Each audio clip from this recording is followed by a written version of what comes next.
नमस्कार, आप देख रहे हैं आज तक। आपके साथ मैं हूं सईद अंसारी। प्रधानमंत्री नरेंद्र मोदी आज पहली बार परमाणु वैज्ञानिकों से मुलाकात करेंगे।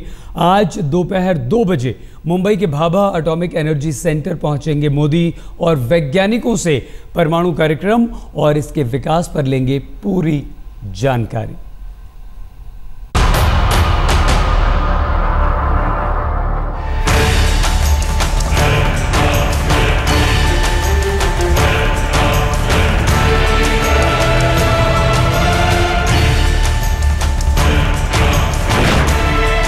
14 जून 2014 समुद्र में शक्ति प्रदर्शन।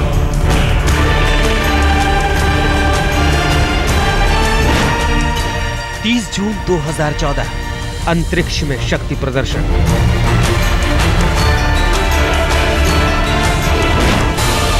21 जुलाई 2014 अब परमाणु शक्ति की बारी।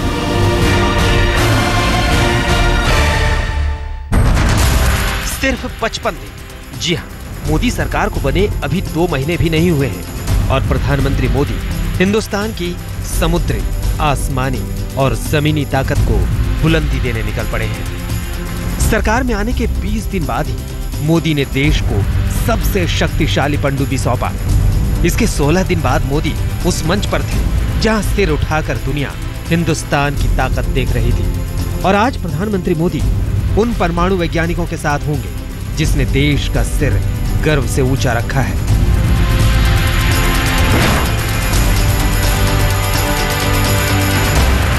हिंदुस्तान उन चंद देशों में है जो परमाणु शक्ति से लैस है।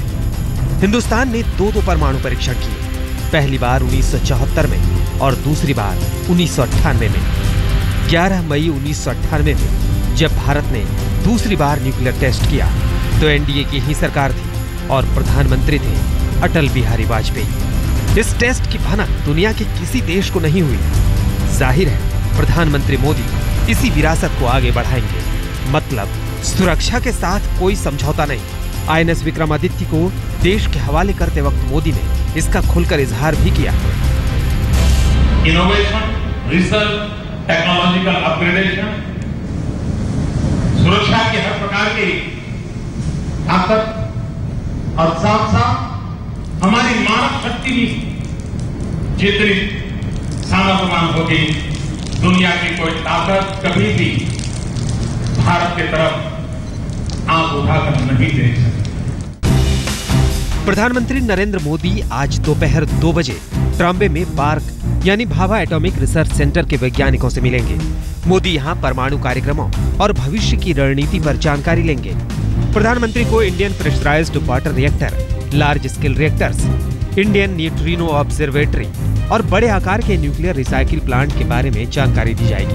परमाणु ऊर्जा विभाग और बाद प्रधानमंत्री को एडवांस हैवी वाटर रिएक्टर पर भी ताजा तरीन जानकारियां देंगे। न्यूक्लियर प्लांट्स में सिर्फ जान लेने वाले हथियार ही नहीं बनते, बल्कि यहाँ के वैज्ञानिक जिंदगी को खुशहाल बनाने के काम में भी लगे होते हैं।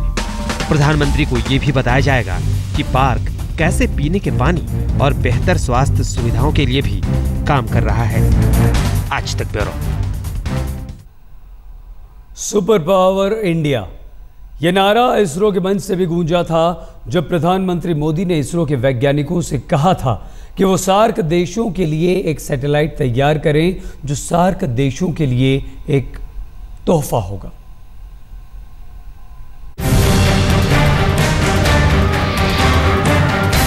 ये थी हिंदुस्तान की उड़ान। दुनिया एकटक नजरें गड़ाई थी और हिंदुस्तान अंतरिक्ष में लंबी कूद लगा रहा था। हिंदुस्तान का रॉकेट 5 विदेशी उपग्रहों को लेकर अंतरिक्ष में उड़ चला था। प्रधानमंत्री नरेंद्र मोदी इसरो के मिशन कंट्रोल रूम में बैठे वैज्ञानिकों की कामयाबी पर गदगद थे। मोदी सरकार बनने के बाद इसरो पहली बार बड़ा प्रक्षेपण कर रहा था और प्रधानमंत्री नरेंद्र मोदी इस स्पेशल मौके पर सरकार की प्रतिबद्धता जताने के लिए मौजूद थे। मोदी प्रक्षेपण के लिए एक दिन पहले ही वैज्ञानिकों का मनोबल बढ़ाने के लिए श्रीहरिकोटा पहुंच गए थे। ये पूरी तरह से कमर्शियल मिशन था। फ्रांस, जर्मनी, कनाडा, सिंगापुर और सिंगापुर जैसे विकसित देश हिंदुस्तान पर भरोसा कर रहा था। इसकी कामयाबी पर बहुत कुछ टिका था। सुबह 9:52 पर PSLV C-23 का प्रक्षेपण हुआ और कामयाब भी रहा। दरअसल मोदी अंतरिक्ष कार्यक्रम को एक मुकाम देना चाहते हैं जहां हिंदुस्तान की अपनी जगह हो, अपना विजन हो, अपनी पहचान हो। यही तो है मोदी का मिशन सुपर पावर। आज तक ब्यूरो। शक्तिशाली हिंदुस्तान ही आगे बढ़ सकता है। प्रधानमंत्री मोदी ने इस मंत्र को शपथ लेने के 20 दिन बाद ही आगे बढ़ाया। मौका था देश की सेवा में सबसे शक्तिशाली पहरेदार को लगाने का।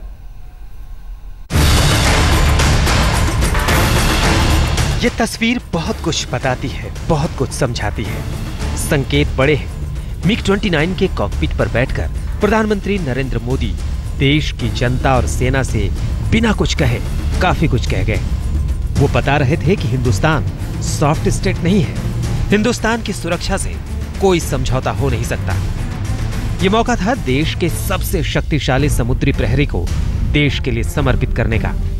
शपथ ग्रहण के बाद प्रधानमंत्री नरेंद्र मोदी का दिल्ली से बाहर ये पहला कार्यक्रम था। 14 जून को सुबह 9:30 बजे प्रधानमंत्री अरब सागर पर तैर रहे इस विशाल युद्धपोत पर पहुंच गए और एक भव्य समारोह में उन्होंने समंदर की लहरों के सम्राट को देश की सेवा में लगा दिया। भारत किसी को भी आंख दिखाने के पक्ष में नहीं है और न ही भारत अब आंख झुकाकर के जीने के लिए तैयार है। इस समारोह के बहाने प्रधानमंत्री नरेंद्र मोदी ने मिशन सुपर पावर की तस्वीर भी रखी। उन्होंने कहा कि रक्षा उपकरणों में भी हमें आत्मनिर्भर होना चाहिए। भारत जैसा देश आजादी के इतने वर्षों के बाद सुरक्षा के लिए विदेशों से इन संसाधनों का इंपोर्ट करें, उससे हमें बहुत जल्द बाहर होना। भारत सेल्फ सफिशिएंट बने। नरेंद्र मोदी की सोच साफ थी। देश सुरक्षित रहेगा तभी देश की 125 करोड़ जनता चैन की नींद सो सकेगी। विक्रमादित्य के आने से हिंदुस्तान की समुद्री ताकत काफी बढ़ गई है।